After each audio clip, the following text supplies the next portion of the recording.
1 milliard de dollars. Ça, c'est le montant de la poursuite intentée par Donald Trump contre la BBC. Et cette fois-ci, je pense qu'il a raison.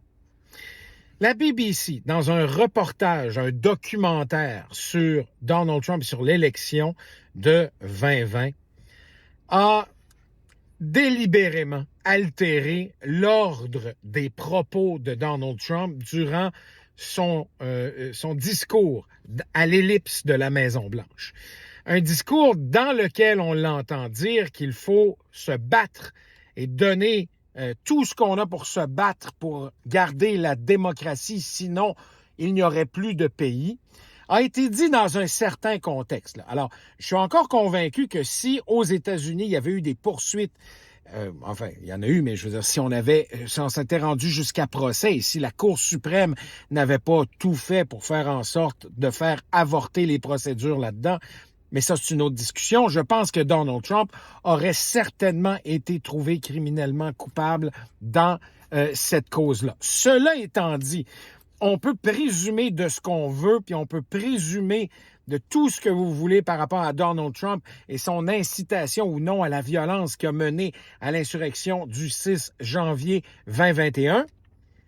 Il y a quand même très loin de la coupe aux lèvres entre présumer qu'il aurait été déclaré coupable et altérer l'ordre des propos de telle manière à ce que les propos dans le documentaire de la BBC laissent entendre que Trump a délibérément encouragé ses troupes directement à user de violence.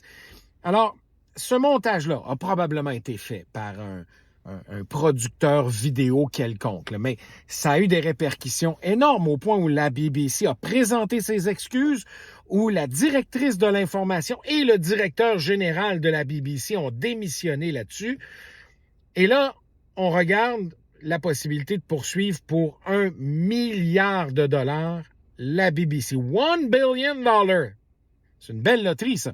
Honnêtement, je ne pense pas que Trump va obtenir 1 milliard de dollars, mais c'est probablement la poursuite qu'il a le plus de chances de gagner devant un tribunal, entendons-nous, ou en tout cas, peut-être une entente à l'amiable, hors cours. Mais Donald Trump, là-dessus, a probablement raison. Il y a probablement eu tentative, ou en tout cas négligence certaine de la part de la BBC. Mais mon plus gros problème avec ça, c'est qu'à partir de maintenant, Trump et ses avocats et tous ses supporters vont pouvoir dire que les médias en général sont corrompus, que tout ce qui est dit à propos de Trump est une invention et de la fabrication. La preuve maintenant, la BBC l'a fait. Pas la CBC, la BBC. Alors, c'est le côté le plus pernicieux dans toute cette affaire. C'est, en ce moment, on vient de valider toutes les opinions, toutes les idées grotesques à propos des médias qui sont véhiculés par la droite américaine. Ça prenait juste un fautif, et là, on l'a trouvé.